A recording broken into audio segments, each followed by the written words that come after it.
poder estar en algún lugar donde podemos compartir la palabra, porque la palabra de Dios es fuerte y dice Pablo en Romanos que él no se avergüenza del evangelio, porque el evangelio es poder de Dios para salvación. Entonces la salvación que todos requerimos y necesitamos, en el evangelio está eso. Hoy quiero hablar con ustedes acerca del tema de la puerta angosta, pero antes de entrar en este tema quiero orar con ustedes. Cerremos nuestros ojos y pidámosle a Dios. Padre, gracias por esta oportunidad de poder compartir en este lugar con estas preciosas personas tu mensaje de la palabra de Dios. Y Señor, en esta tarde pedimos, Señor, que tú nos ayudes a recibir esta palabra. Espíritu Santo, te pedimos que tú interpretes lo que yo voy a estar diciendo a cada corazón de esta manera que cada corazón lo pueda comprender. Señor, en mí mismo yo no puedo hacer nada, necesito de ti. Y Señor, en esta tarde te pedimos tu presencia y el obrar de tu Espíritu en cada corazón. En nombre de Cristo Jesús. Amén. Muy bien. Pues muy bonito ha sido ya cantar juntos. Los cantos nos han ya dado vuelta a nuestro pensar hacia lo básico, hacia lo más fuerte, lo más importante, ¿verdad? Y es lo eterno. El Evangelio de Jesucristo es la cosa central en la fe cristiana. Y el Evangelio, cuando hablamos del Evangelio, no es Dios te ama. Déjame repetirlo. El Evangelio no es Dios te ama, punto. El Evangelio es mucho más que esto. Nosotros también nos amamos a nosotros mismos. Si no más fuera, Dios te ama y eso es todo. Nosotros también nos amamos, por eso estamos aquí. Éramos tan egoístas, nos amamos tanto a nosotros mismos que solamente vivimos por nosotros y llegamos a donde estamos.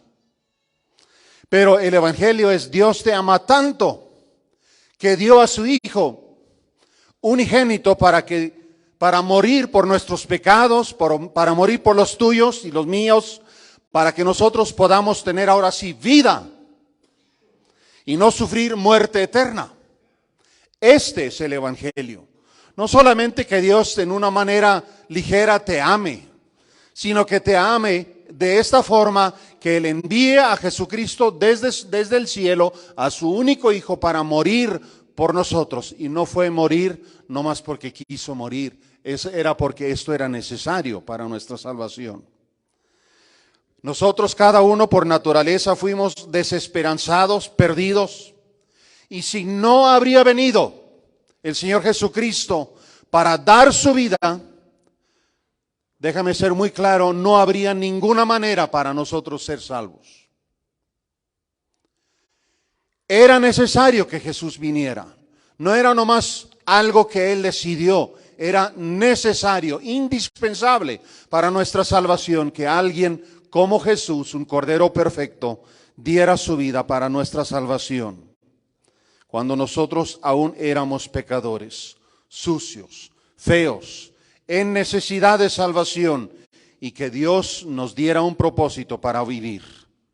En Mateo el capítulo 7, versos 13 al 20, voy a estar leyendo hasta el 29, disculpe. Mateo 7 del 13. Entrad por la puerta estrecha. Estrecha quiere decir angosto. Porque ancha es la puerta y espacioso el camino que lleva a la perdición, y muchos son los que entran por ella.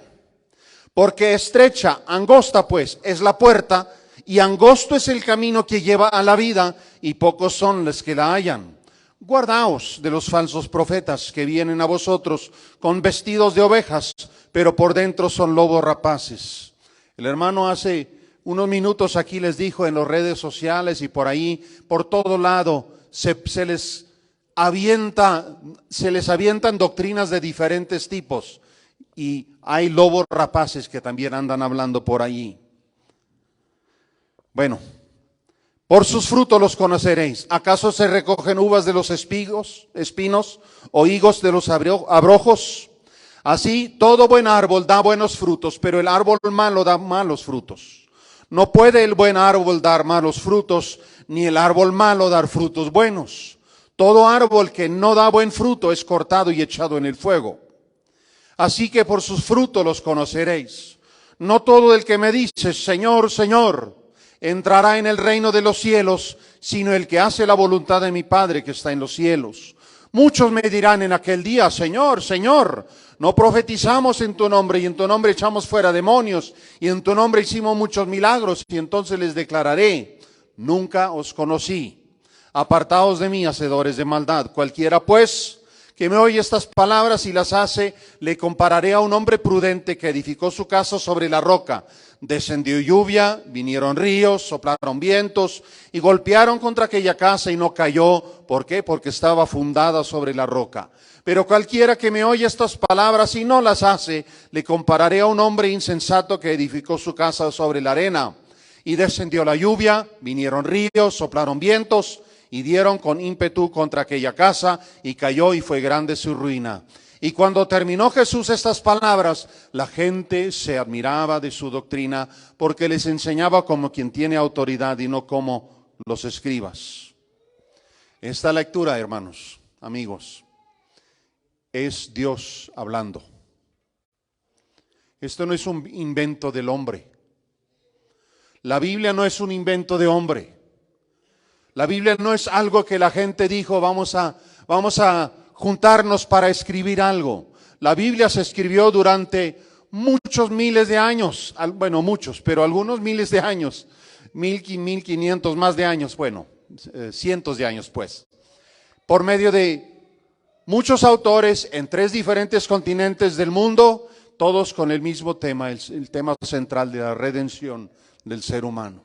La Biblia no es cualquier libro, y este pasaje es la palabra de Dios. Entonces, hoy queremos enfocarnos un poquito en esto, en lo que estamos leyendo aquí, que debemos de entrar por la puerta estrecha y caminar el camino angosto. ¿Y por qué sería necesario esto? Les acabo de decir al inicio, ¿verdad? Un poco del por qué es necesario que Jesús viniera. Entonces, la razón principal por qué Jesús tenía que venir es porque Dios es santo. Me llama la atención que la Biblia nunca en un lugar dice Dios es amor, amor, amor. Tampoco dice la Biblia en algún lugar Dios es ira, ira, ira. Pero sí dice Dios es santo, santo, santo. Y por razón de esa santidad, esa perfección de Dios, esa perfecta perfección, si lo podemos decir así, por eso fue necesario que hubiera un Redentor que nos salvara, porque nosotros somos todo lo contrario, no santos. Y Dios es santo, nosotros no. Y por eso habría que haber alguien que nos ayudara con ese dilema y nos sacara de nuestra falta de santidad y nos pusiera en un lugar donde podemos estar en armonía con el Dios santo, santo, santo. Hoy en día muchas veces decimos muy fácilmente la palabra santo Dios. Muchas veces lo decimos cuando nos damos un golpe inesperado en el dedo. Santo Dios se dice, no debemos de hacerlo. El nombre de Dios es santo. No lo usemos como palabra para un disparate. Dios es santo. Y esa es la verdad fundamental del Evangelio. Hoy vivimos en una cultura, aún en las iglesias, donde se cree que podemos enseñar la gracia de Dios por disminuir la santidad de Dios o minimizar la pecaminosidad del hombre. Déjame decirlo otra vez. Hoy en la cultura que vivimos, en muchos lugares se quiere enfatizar la gracia de Dios, pero para hacer esto tienden a hacer dos cosas, una de dos cosas. O disminuyen la santidad de Dios o minimizan la pecaminosidad del hombre. Y ambos es un error. Dios es santo, santo, santo, y nosotros no. Y por eso necesitamos un Salvador. Dios, siendo santo, no es accedido de cualquier manera. Santo en el caso de Dios quiere decir que es de una categoría totalmente recta y justa, sin algún defecto de cualquier tipo. Dios, el origen de todo, Él ha creado toda la creación, al hombre a su imagen, y siendo así, Él hizo a nosotros, seres humanos, a ti y a mí, con la capacidad de elegir, y para poder elegir, Dios puso en el huerto las dos opciones. Puso el árbol del conocimiento del bien y del mal en el huerto para que tú y yo pudiéramos escoger. Para poder ejercer nuestro libre albedrío, y es que escogimos mal, y por eso, a consecuencia de esta mala decisión de parte de nuestros antepasados, Adán y Eva, estamos donde estamos. Y cuando Cristo vino, en su primer mensaje que hallamos que está escrito, una de las primeras cosas, ya hay algunos versos antes, pero en el verso, ya hay algunos capítulos antes, pero en el verso 13 del capítulo 7, de repente Jesús habla y dice: entrad por la puerta estrecha. ¿Por qué? Porque ancha es la puerta y espacioso el camino que lleva a la perdición, y muchos son los que entran por ella. Este camino estrecho, esa puerta estrecha y ese camino angosto es lo que queremos ver ahora un poquito. Aquí Jesús nos dice que sobre el camino de la perdición hay muchos. De hecho, todos ahí estuvimos. Todos, no nomás muchos. Todos nacemos, y cuando llegamos a la edad de responsabilidad ante Dios, ahí nos encontramos. La inocencia de la niñez es una cosa, pero ya en nuestro conocer y nuestro saber del bien y del mal, ya con una responsabilidad propia, todos estamos sobre este camino en algún momento. Ese es el camino normal del ser humano. Es el camino donde en cierto modo podemos decir nacimos. Y en ese camino estamos si no hacemos una salida. Las carreteras hoy en día, las modernas, tienen sus pistas, tienen sus carriles pues. Y si vas en estos carriles, sigues derecho, sigues derecho, sigues derecho. Y si no quieres llegar al destino que está en el letrero de arriba, tienes que hacer salida. Si nosotros nos salimos de aquí y vamos a la carretera que va de Rubio a Cuauhtémoc, si no hacemos salida, vamos a llegar a Cuauhtémoc. No podemos evitarlo. Quedándonos sobre este camino de 4 carriles y seguimos en el sentido de norte a sur, llegamos a Cuauhtémoc, tarde o temprano. Vayamos a 10 kilómetros por hora, 4 horas. Vayamos a 120, ojalá lleguemos con lo que es el tráfico. Pero estoy hablando de que si nos quedamos, si no hay choques, si no pasa nada, vamos a llegar. Y si tú no quieres ir a Cuauhtémoc, mejor no vayas para allá. Y así es también el camino ancho. El camino ancho lleva a la perdición. Y a menos de que tú hagas una salida para afuera, vas a la perdición. A menos que hagas exit, a menos que hagas una salida y hagas una vuelta y vayas a la otra dirección, vas a llegar a este lugar llamado perdición. No hay otra. Por eso Jesús aquí exhorta, el Cristo Jesús, el Mesías, el ungido de Dios, el Salvador del mundo, exhorta: entrad por la puerta estrecha, haz salida y entre por la puerta estrecha y ve en una dirección contraria. El camino angosto, la puerta estrecha y el camino angosto No es un camino de religión sobre el camino ancho, un caminito angosto. No es un carril rumbo a Cuauhtémoc, muy angostito, pero en la misma dirección. No es un carril de religión, donde tú digas, no puedo hacer esto, no puedo hacer aquello, tengo que estar muy exacto con mi religión, tengo que cumplir. Este es un camino angosto en el camino ancho, es un carril angosto en el camino ancho. Si tú quieres llegar no a la perdición, tienes que hacer salida, hacer vuelta, entrar por la puerta y ir por otra, a otro rumbo, si vas a llegar.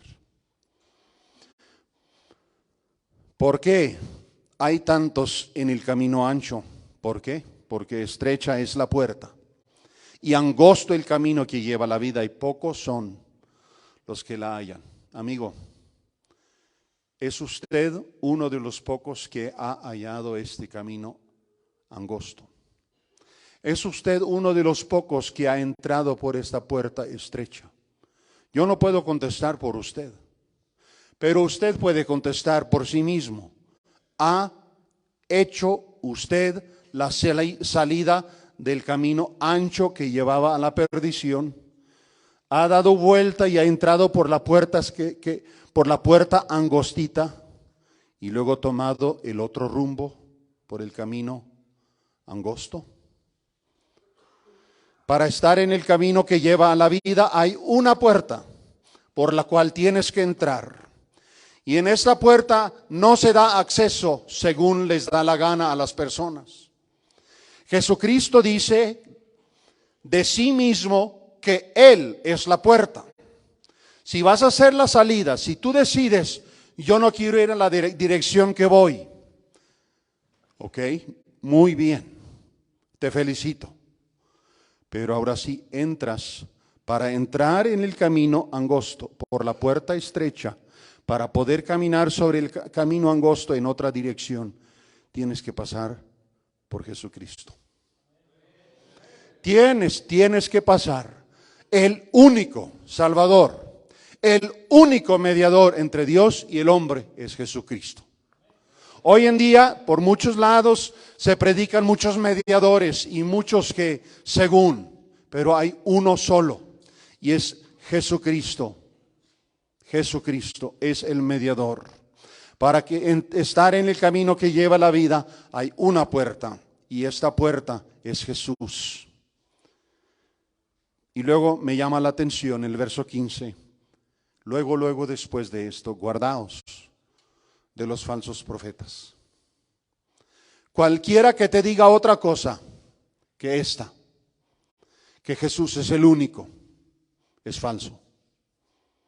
Cualquiera que te dé otra salida, otra respuesta, otra solución que Jesucristo, te está dando una resolución equivocada. Claro, ideas de disciplina personal y todo esto tienen su lugar, pero tú puedes ser muy disciplinado, puedes aprender a no drogarte, puedes aprender a disciplinarte y a coordinar tus pensamientos y cuánta cosa, y puedes no caer en los vicios nuevamente y aún así quedarte en el mismo carril, en el mismo camino. Solamente si tú vas a dar vuelta y entrar por la puerta Jesús y caminar el camino que Él te marca, así puedes llegar al destino que es la vida eterna al final. Guardaos de los falsos profetas, que vienen a vosotros con vestidos de ovejas, pero por dentro son lobos rapaces. Por sus frutos los conoceréis. ¿Acaso se recogen uvas de los espinos o higos de los abrojos? Así todo buen árbol da buenos frutos, pero el árbol malo da frutos malos. No puede el buen árbol dar malos frutos, ni el árbol malo dar frutos buenos. Todo árbol que no da buen fruto es cortado y echado en el fuego. Así que por sus frutos los conoceréis. Hoy en día hay muchos predicadores que predican: tú eres muy bonito, tú eres una persona excelente y Dios nomás quiere refinarte un poquito y arreglarte, quiere esto y lo otro y aquello. Un evangelio de ligereza. Dios quiere transformarte de el fondo de las raíces. No solamente una reformación externa un poquito, y que usted fundamentalmente está bueno, no más que una pequeña afinación. No es así. Es una completa transformación de su ser interior. Es que usted y yo nacimos pecadores, totalmente depravados, totalmente incapaces de complacerle a Dios. Y necesitamos una total reconstrucción de nuestro ser. Un nuevo nacimiento lo llama Jesús. Y eso es esa es la entrada en el reino, en este nuevo camino. Verso 21, son palabras fuertes. No todo el que me dice, Señor, Señor, entrará en el reino de los cielos. Déjame repetirlo. ¿Lo escucharon? No todo el que me dice, Señor, Señor, entrará en el reino de los cielos, sino el que hace la voluntad de mi Padre que está en los cielos. Muchos me dirán en aquel día, Señor, Señor, no profetizamos en tu nombre, y en tu nombre echamos fuera demonios, en tu nombre hicimos muchos milagros. Y entonces les declararé, nunca os conocí, apartados de mí, hacedores de maldad. Me llama la atención lo que dice Jesús aquí, que no todo el que dice Señor, Señor. ¿Y cuáles son aquellos que dicen Señor, Señor? Aquellos que supuestamente hicieron esto. Señor, no profetizamos en tu nombre, hablamos tu palabra, hablamos la profecía y echamos fuera demonios, hicimos milagros. Señor, Señor. Casi no me cabe en mi mente cómo puede una persona que pueda profetizar, que pueda echar fuera demonios y hacer milagros, cómo puede ser que tal persona no esté en el reino de Dios. Casi no me cabe. Pero la palabra está clara. No todo el que diga Señor, Señor, sino el que hace la voluntad. Ahora sí, aquí cuando pensamos en esto, hacer la voluntad, entonces ¿qué? ¿Podemos hacer obras para salvarnos? Lo acabamos de escuchar también. No es por obras para que nadie se gloríe. Las obras de la fe. Entonces, nunca os conocí, les dice a los que dicen Señor, Señor, pero el que hace la voluntad de mi Padre que está en los cielos. Jesús en otro lugar, en San Juan 6:28 dice, entonces le dijeron las personas, ¿qué debemos hacer para poner en práctica las obras de Dios? Y respondió Jesús y les dijo, esta es la obra de Dios, que creáis en el que ha enviado. La obra de Dios, la voluntad de Dios que dice ahí en Mateo 7:21, sino el que hace la voluntad de mi Padre que está en los cielos. Esa voluntad, el hacer esta voluntad es creer en el que Él, Dios, ha enviado. Si tú quieres hacer la obra para que tú puedas ser parte del reino de los cielos, crea en aquel a quien Dios ha enviado. Y esto sí, ¿qué significa? Que tú creas, que yo crea en aquel que Dios ha enviado. Esto quiere decir que yo he reconocido que yo soy pecador en necesidad de salvación. Eso es creer. Yo soy pecador sin Jesús, totalmente perdido. A este momento tenemos que llegar. Y luego tenemos que llegar a este momento donde decimos, Señor, perdóname mis pecados. Y luego tenemos que llegar a este momento donde decimos, Señor, hazme un hijo tuyo, acéptame como un hijo tuyo. Reconocer, confesar y creer, recibir a Jesucristo en nuestro corazón. Esta es la obra de Dios, que creáis en el que Él ha enviado. Él vino para dar a sí mismo, para que Él sea tu Señor y Salvador. Creer en Jesús es aceptar la razón por la que vino, para salvarte de una condición perdida. Esta perdición es más que el hecho que estén aquí por abuso de sustancias. Esta perdición es el pecado innato que nos lleva a hacer cosas equivocadas. Las cosas, los vicios, los hábitos malos son resultado de la condición raíz de nuestro ser. Y ahí es donde tenemos que ser transformados en la raíz de nuestro ser, en nuestro ser interior, ser reconstruidos por medio de la obra del Espíritu Santo dentro de nosotros.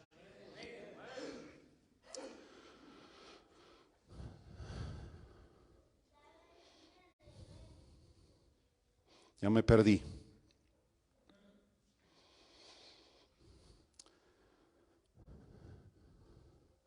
Las grandes obras, profetizar, echar demonios, hacer milagros, no son pruebas de que el Señor los conozca. Hace una semana un varón me habló y me dijo, ¿todavía crees que soy falso? Hace como 14 años que hablé con él y le dije, mire, no creo que tú estás bien. El evangelio que tú predicas es falso. Me habló el sábado pasado y me dijo, ¿todavía crees que soy falso? Sí, todavía lo creo. Dice, mire, ya son 30 personas que resucité de los muertos. Exactamente, ahí es. Que tú me digas que los has resucitado, no te lo creo. Si el muerto me va a decir, si esta persona resucitada se me va a aparecer, a lo mejor te creo algo. Pero que tú me lo digas, no.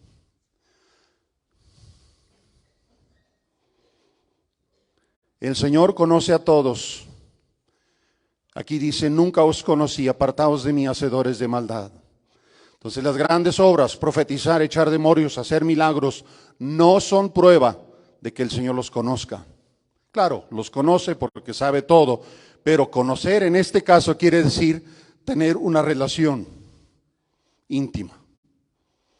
Yo conozco a mi esposa, tú no la conoces, solamente yo. Yo tengo relaciones con ella es mía, yo soy de ella. Esa relación íntima que llevamos nosotros es el que se llama conocer.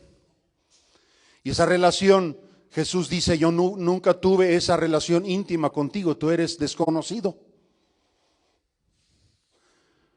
Y luego termina Jesús su sermón con este ejemplo. Cualquiera pues que me oye estas palabras, estas incluyendo todas las que vienen antes, pero estas, y las hace, tiene la obra de fe en Jesús.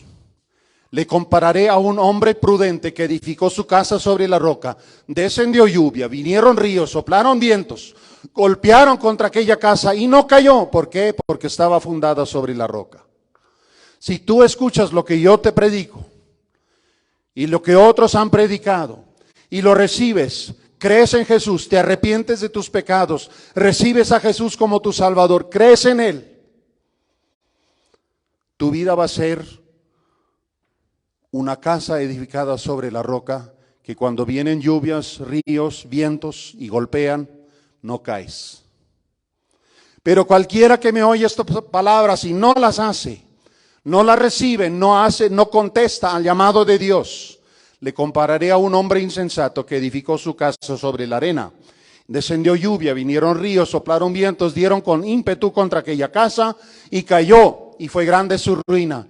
Y cuando terminó Jesús estas palabras, la gente se admiraba de su doctrina, porque les enseñaba como quien tiene autoridad y no como los escribas. Entonces, con estas palabras, cuando Jesús dice, el que oye estas palabras y las hace, Jesús se refiere exactamente también a esta porción de tener fe, de nacer de nuevo, de salir, de hacer exit, de salir del camino ancho, entrar por la puerta angosta y andar por el camino estrecho. Ese es el que oye estas palabras. Puede tener una casa firme, sin caer. Padre, tú has escuchado estas palabras. Padre, tú también conoces cada corazón. Conoces el mío. Conoces los corazones de mis hermanos que me acompañan. Conoces los corazones de los hermanos y las personas aquí internas. Y Señor, tú eres el que escudriña nuestro corazón, sabes lo que está dentro. Y te pido, Señor, que tú reveles a cada uno la condición real de nuestro ser. Señor, yo sé que si tú lo revelas, no lo haces para condenarnos, sino para hacernos ver la necesidad y ayudarnos a salir, a hacer la salida de este camino que lleva a la perdición, para entrar en la puerta de Jesucristo y caminar en el camino angosto que lleva a la vida. Señor, nosotros no queremos ir a la perdición, queremos ir a la vida eterna. Y por eso, Señor, te pedimos que ayudes a cada uno a dar salida si no la ha hecho, a dar vueltas si no lo ha hecho, a entrar por Jesús si no lo ha hecho, y caminar en el camino angosto toda su vida. Nunca más volver a bajarse de ahí. Señor, guarda, equipa, libera, salva a cada uno de los que están aquí y llévalos en el camino de la salvación. En nombre de Cristo Jesús. Amén.